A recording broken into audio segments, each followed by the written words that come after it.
আশ্চর্যের বিষয় মানুষ স্পিকার, এখানে 8-10 লক্ষ শ্রমিকের রুটি রুজির ব্যবস্থা রয়েছে।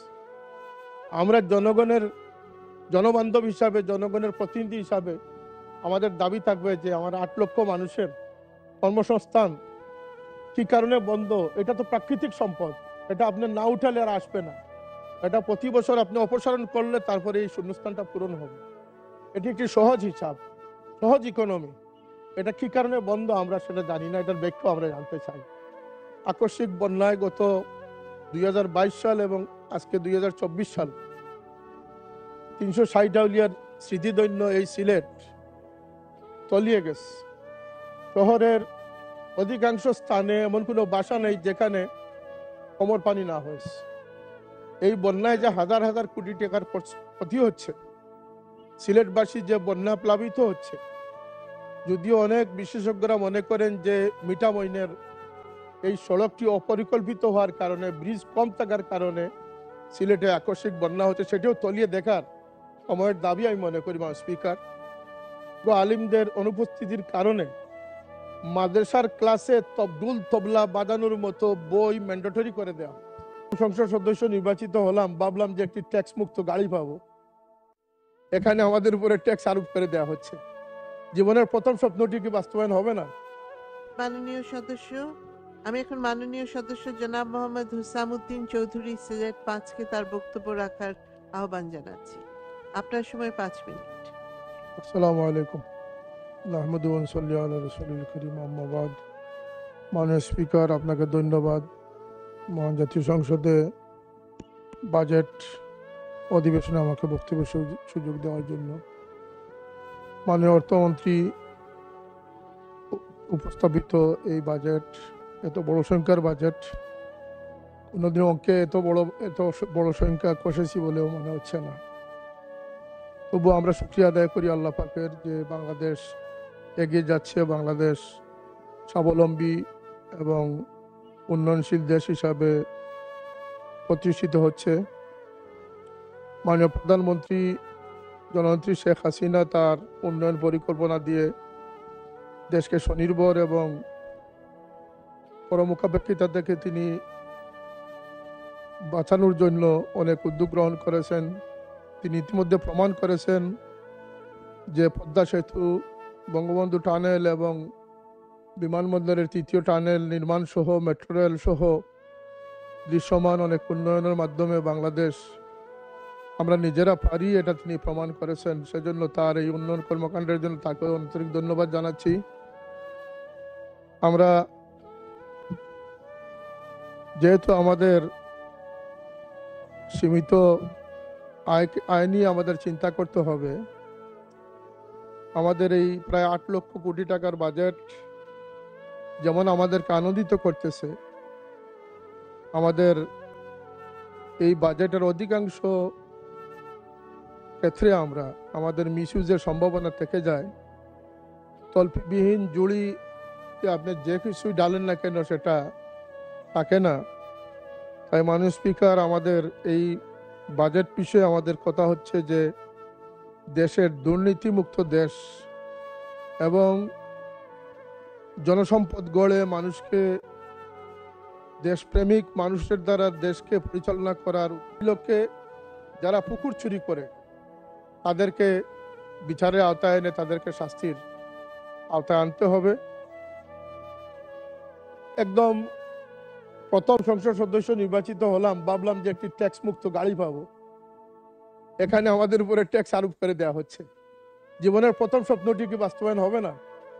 এটি মাননীয় সংসদ সদস্য যারা আছেন আপনারা জানেন কত গাড়ি মিসইউজ হচ্ছে, পরিত্যক্ত অবস্থায় পড়ে আছে। সরকারের বিভিন্ন ডিপার্টমেন্ট এগুলো অব্যবস্থাপনায় রয়েছে। আর 300 জন সংসদ সদস্য একটি শুল্কমুক্ত গাড়ি পাবেন, তাও আবার 25% ট্যাক্স দিতে হবে। এটি আমাদের কাম্য নয় মাননীয় স্পিকার।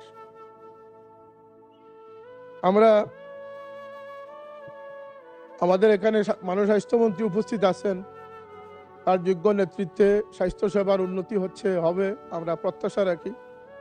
তিনি ইতিমধ্যে অনেক হাসপাতাল পরিদর্শন করেছেন, তার পরিদর্শনের ফলেও অনেক দুর্নীতি বা অনেক অনিয়ম চলে যাবে, এটা আমরা বিশ্বাস করি। কিন্তু একটি বিষয় আমি আপনার মাধ্যমে তার নলেজে দিতে চাই। আমাদের দেশে মাদকাসক্ত যারা ড্রাগ এডিক্টেড হয় তাদের জন্য নিরাময়ের কিছু কেন্দ্র স্থাপিত হয়েছে। আমার কাছে কিছু তথ্য এমন এসেছে, আমি বিগত বছরখানেক থেকে যা উপলব্ধি করেছি, এখানে এই অজুহাতে, সামান্য অজুহাতে অনেক সময় অনেক সুস্থ মানুষকে নিয়ে নির্যাতন করা হয়।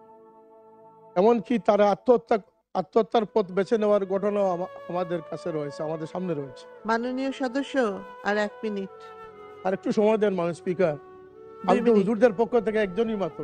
বলুন। 2 মিনিট। আমাকে আর 5 মিনিট সময় দেন প্লিজ, আমার কিছু কথা রয়েছে। আচ্ছা, বলুন। Thank you. আমরা এই এই বিষয়টা এবং পাবনা মানসিক হাসপাতাল মানবিক কারণে, এবং আমাদের দেশে মানুষ স্বরাষ্ট্রমন্ত্রী এখানে নেই, জেলের ভিতরে যারা 5 মিনিট, 5 কয়েদি মিনিট রয়েছে, সময়। বন্দী রয়েছে, তাদের প্রতি মানবিক দৃষ্টিভঙ্গি নিয়ে তাদের সুবিধা অসুবিধাগুলো দেখা একান্ত উচিত বলে আমি মনে করি। আমাদের শিক্ষা ব্যবস্থায় আমূল পরিবর্তন আনা উচিত। আমাদের সিলেবাস কমিটিতে যারা যোগ্য তাদেরকে দিয়ে সিলেবাস প্রণয়ন কমিটি তৈরি করা।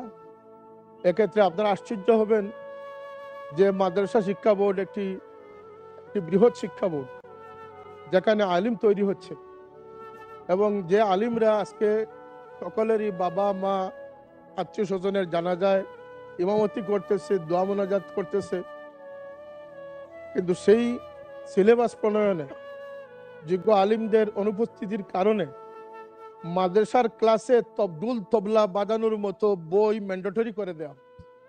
এটি দুঃখজনক মানুষ স্পিকার।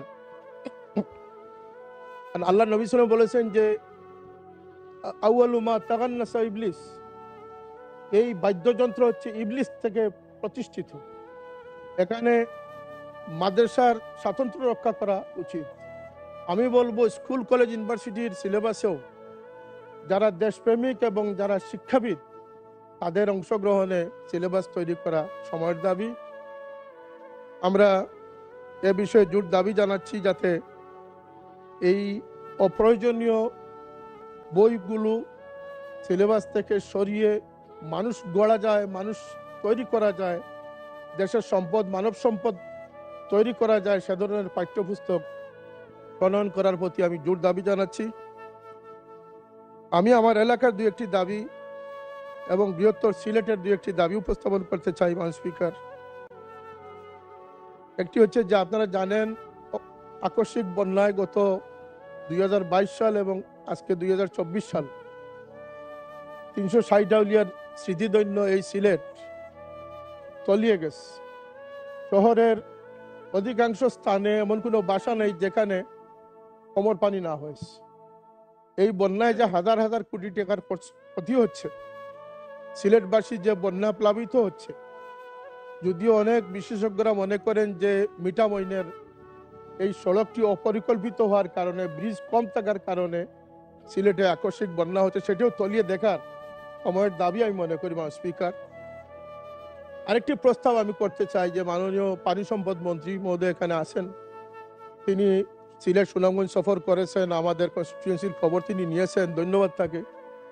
কিন্তু এই সংসদ অধিবেশনের পরপরই তিনি সিলেটে গিয়ে, আমরা আমন্ত্রণ জানাচ্ছি সিলেটের সংসদ সদস্য যারা আছি আমরা সবাই উপস্থিত থাকব, এখানে সিলেটের মেয়র সহ আমরা গণ্যমান্য সবাই উপস্থিত থেকে এর কারণ এবং প্রতিকার চিহ্নিত করা খুবই প্রয়োজন বলে আমি মনে করতেছি।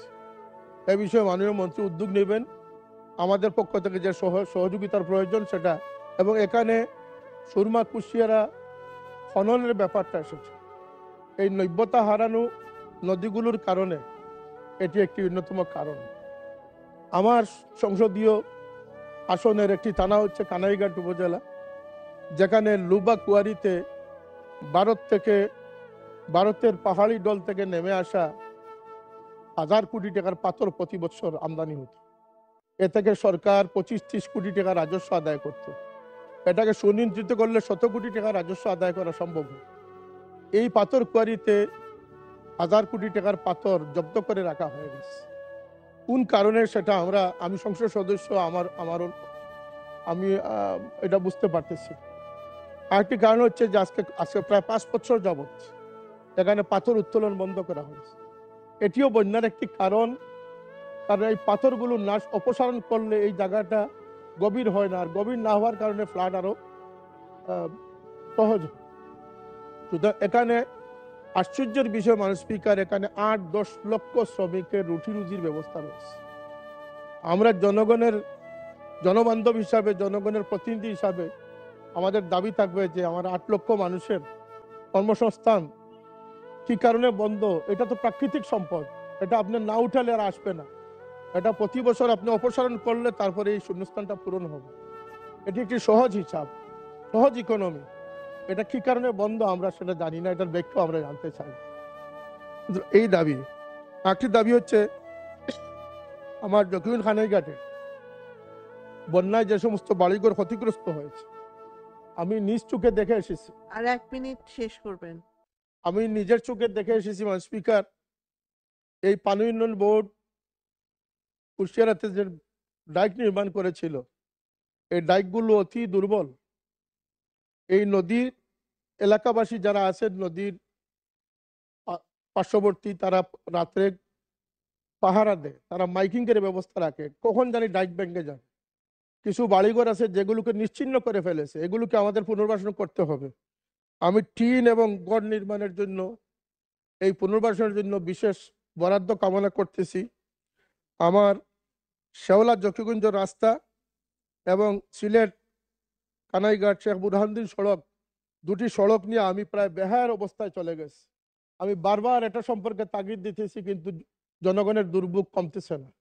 এটিকে আমি অনুরোধ করব যে এটা সড়ক জনপথে নিয়ে, এটা এলজিডি থেকে সড়ক জনপথে নেওয়ার ব্যবস্থা করার জন্য আমি ওদের আহ্বান জানাচ্ছি। মানুষ স্পিকার, যেহেতু আমার সময় নেই, আমার আর কিছু কথা বলার ছিল, তবু আমরা আপনাকে অসংখ্য ধন্যবাদ। আমি এখন